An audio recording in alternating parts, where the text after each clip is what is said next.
सिया बचपन से ही एक अमीर परिवार में पली बढ़ी थी। उसका मायका शहर के सबसे अमीर घरों में से एक था। बड़ा सा बंगला, बड़ी बड़ी गाड़ियाँ, नौकर चाकर, महंगे कपड़े और हर मौसम में रहने योग्य अनुकूल सुविधाएं। घर के हर कमरे में एसी, ज़रूरत की सारी सुविधाएं उपलब्ध थी। लेकिन उसकी शादी एक साधारण से मध्यम वर्गीय परिवार में हो गई, जहाँ किसी भी प्रकार का आधुनिक सामान था ही नहीं। सिया जब विदा हो रही थी, उसके दिल में जीवन की अनिश्चितता और मायका छोड़ने का गम सता रहा था।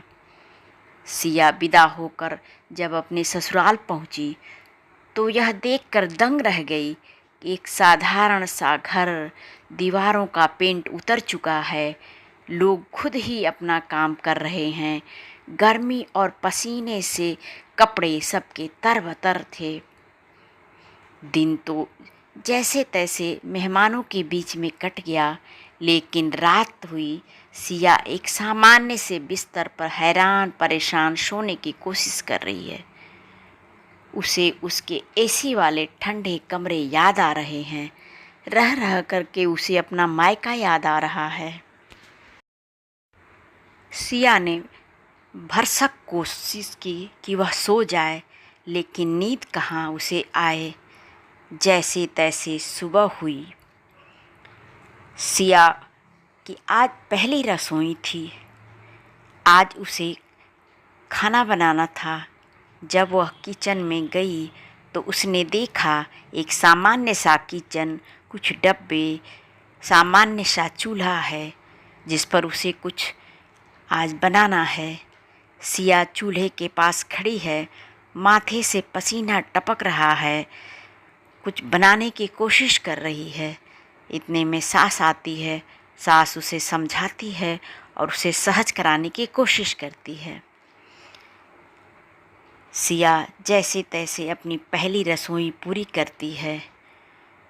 पति उसे देख करके थोड़ा दुखी होता है और उसे आश्वासन देता है कि वह जल्दी ही इसका कुछ न कुछ समाधान निकालेगा और तुम्हारे रहने योग्य अपना घर जरूर बनाएगा। सिया को रहते रहते कुछ दिन बीत चुका था।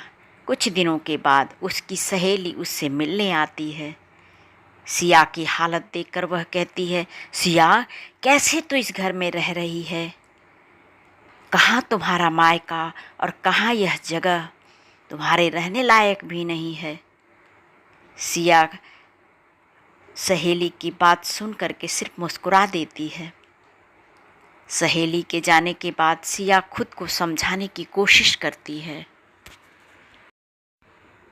इस बदलाव को तो मुझे स्वीकारना ही पड़ेगा। रोज रात को बिजली चली जाती है। सिया हाथ से पंखा झलते हुए नींद लाने की कोशिश करती है, लेकिन नींद कहाँ आ रही हो। सास उसे ठंडे पानी से नहाकर सोने के लिए कहती है और उसे प्यार से समझाती है। रोज देवरानी और सास सिया को समझाने का प्रयास करती रहती हैं। घर की खुशियाँ सुख सुविधाओं से नहीं, बल्कि आपसी प्रेम और सहयोग से होती है। सिया की हालत देखकर रोहित से रहा नहीं गया। वह बाजार जाता है और बाजार जा कर के एक छोटा सा कूलर किस्तों में उठा कर के ले आता है। उसे देख कर के सिया की खुशी का तो कोई ठिकाना ही नहीं रहा। उसने सोचा, चलो थोड़ी सी तो गर्मी से राहत मिलेगी। धीरे धीरे सिया घर के कामों में शामिल होने लगी। धीरे धीरे वह खुद को व्यस्त रखने लगती है। एक दिन आसमान में काले बादल घिर आते हैं और हल्की हल्की बूंदाबांदी शुरू होती है। सिया भाग करके बाहर आंगन में आती है और भीगने लगती है। भीगने के बाद उसे एक असीम खुशी का अनुभव होता है, जैसे सारे जहाँ की खुशियाँ उसे आज मिल गई हों। एक दिन उसकी माँ का फ़ोन आता है। सिया से वह उसका हाल चाल पूछती हैं और कहती हैं, बेटा, इतनी गर्मी में कैसे तुम रह लेती हो? वह कहती है, माँ, सब कुछ ठीक है, अब सिया बिना शिकायत के गर्मी सहन कर लेती है, क्योंकि घर के सभी लोग अपने से लगने लगे हैं।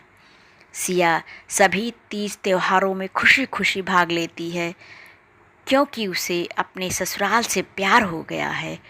रोहित कहता है, सिया, तुम्हारे आने से मेरे जीवन में बहार आ गई है।